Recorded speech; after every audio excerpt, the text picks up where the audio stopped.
Alexandre Dubé. Isabelle, juste avant de faire ma prochaine présentation, rappelle-nous donc le numéro pour nous rejoindre, parce que j'ai l'impression, mon petit doigt me dit que le prochain sujet va générer bien des réactions.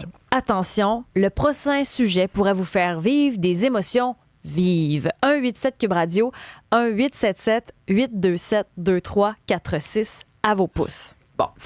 Parce que le journal nous apprend ce matin que les buttes de neige vont être de retour dans les cours d'école, mais le personnel scolaire va devoir sortir le ruban à mesurer et respecter toutes sortes de règles. Et là, j'ai sorti mon petit calepin. OK, on va regarder ça.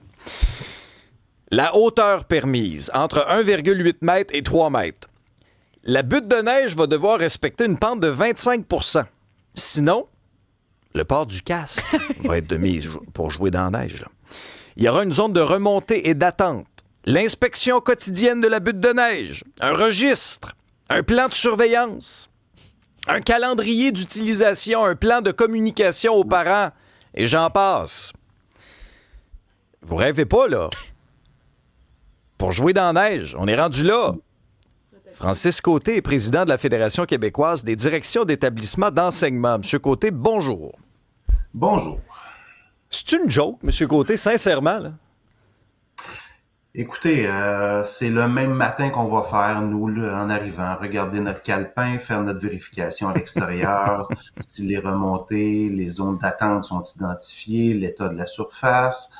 Puis quand on va être revenu à notre bureau, ben on va s'assurer d'avoir mis en place notre plan de communication, que l'horaire est à jour, que tous les gens de notre école qui assurent la surveillance à l'extérieur font ça de la bonne manière. C'est beaucoup.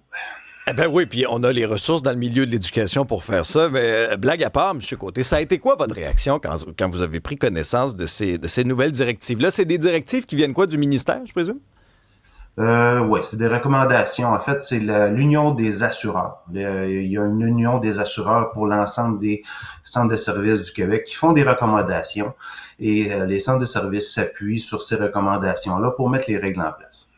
On a-tu peur de se faire poursuivre à ce point-là dans le milieu scolaire? Ben oui, on a peur de se faire poursuivre à ce point-là. Rappelons que le gros bon sens disparaît pas. Les gens sur le terrain qui vont assurer la surveillance des enfants ont toujours eu du gros bon sens et ont toujours eu du discernement. Mais c'est toujours l'application des règles au cas où il arrive un incident et qu'un parent, par exemple, on va être poursuivi pour une raison X, Y, Z, parce qu'on va s'entendre, des enfants qui jouent à l'extérieur sur une butte de neige, il y a un risque, et c'est un risque qui est totalement assumé. On est capable de bien faire les choses, mais est-ce qu'on doit aller aussi loin dans les règles? Ça, c'est un autre débat. Alors, est-ce que je comprends que l'un des problèmes, ce sont les parents? Ben, c'est pas un problème, c'est un risque. 99% des parents qui vont envoyer leurs enfants à l'école vont s'attendre qu'ils jouent à l'extérieur, qu'ils jouent sur une butte de neige, que ça va être agréable et tout va bien se passer. Le 1% qui va mettre à l'avant la non-responsabilité de la direction de l'école, qu'est-ce qui n'a pas été bien fait, et qu'on va après ça s'embarquer dans un processus. Si par exemple il y a des dommages liés à une chute ou des choses comme ça, là ça va devenir compliqué. Mais 99% des situations se passent très bien, mais on met des règles en place très pour le 1%. rigides. Ben c'est ça.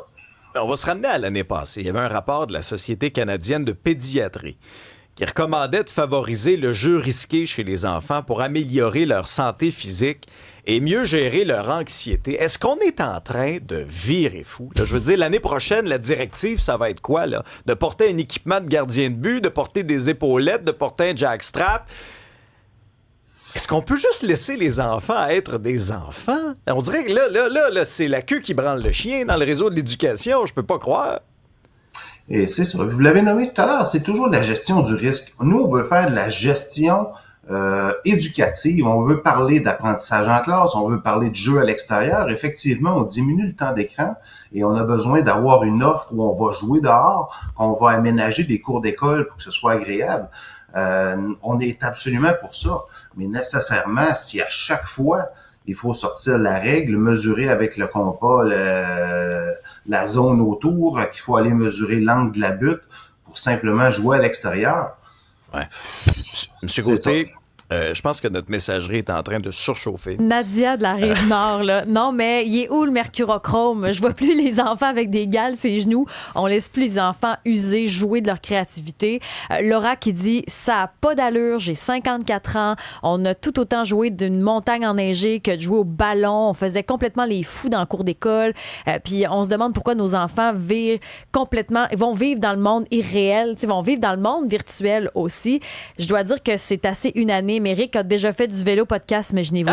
C'est un criminel, Éric. un réel bandit. Éric, honte à vous. Et il faut comprendre là-dedans aussi, on parle de la glissade, de la butte, seulement d'avoir, imaginez 500 enfants sur une cour d'école, vous placez votre neige dans le fond de la cour, vous faites une belle grande butte. Sur 25 jeunes, il y en a 5 qui vont se glisser, puis il y en a 20 qui vont être debout sur la butte, à jaser, à jouer avec la neige.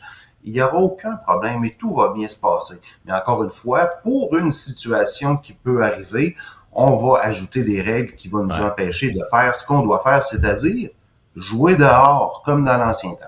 Monsieur Côté, dans le temps, là, vous parlez de l'ancien temps, là, on jouait au roi de la montagne.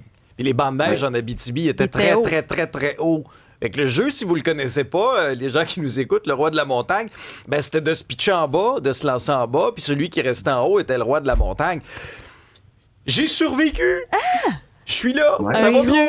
Ça va bien! Audrey, toi qui es maman, Oui, comment tu reçois ça? je trouve ça... J'aime ça prendre un petit temps pour y Oui, penser. mais non, mais c'est parce que je trouve que les enfants ne sont plus capables de jouer dans la cour d'école. Je donnais l'exemple tout à l'heure de mes filles à l'école qui doivent se promener dans la cour d'école pendant la récréation à genoux parce que la cour d'école est glacée. Donc là, elles reviennent à la maison avec les pantalons de neige troués. J'ai été choquée, j'avoue, la première fois que mes enfants sont arrivés à la maison et m'ont raconté ça. Je trouve que ça n'a pas de bon sens. C'est-tu rendu la norme, ça, M. Côté, ramper dans les cours d'école pour pas tomber?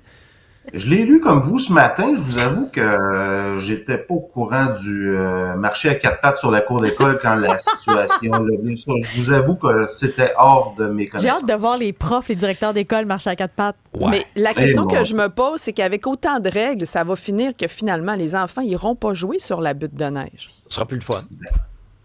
C'est la dernière chose qu'il faut qu'il arrive. C'est-à-dire qu'on s'empêche d'utiliser une cour d'école, de jouer dehors, de profiter de l'hiver parce que les règles deviennent trop complexes et que c'est plus simple de garder les enfants à l'intérieur. On les envoie sur En tablette. mettant un film sur le TBI, Ouais, on veut ben éviter oui. ça. Là. C'est justement ce qu'on veut les décoller de leur écran.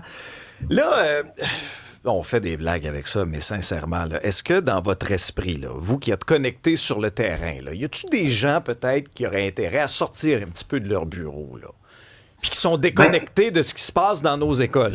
Comment vous voyez ça?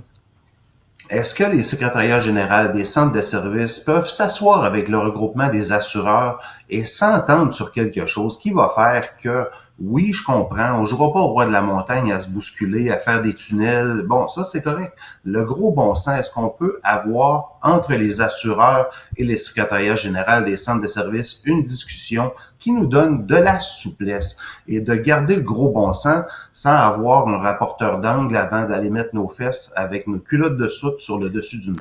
Et ça veut-tu dire qu'on va interdire la guerre des tucs? On va être obligé de bannir le film?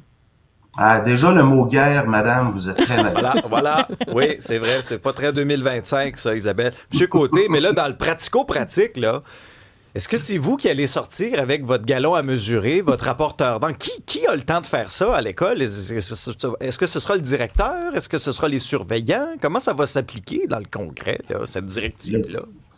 Le directeur d'école n'aura pas le choix d'aller se mettre le nez à l'extérieur une fois de temps en temps. Sinon, si lui, il va pas, parce que, par exemple, il est directeur de 3 écoles primaires, puis il peut pas être à 3 écoles en même temps. Il y a des responsables dans l'école qui vont s'en occuper. Je rappelle que ces gens-là, on n'arrête pas de parler de pénurie de personnel, de service à l'élève, qu'on manque de temps, qu'on manque de bras avec tout ce qui est arrivé ce printemps. Présentement, les gens ont besoin d'être dans l'école en train de faire ce pourquoi ils sont payés, c'est-à-dire donner un service éducatif, s'occuper des enfants.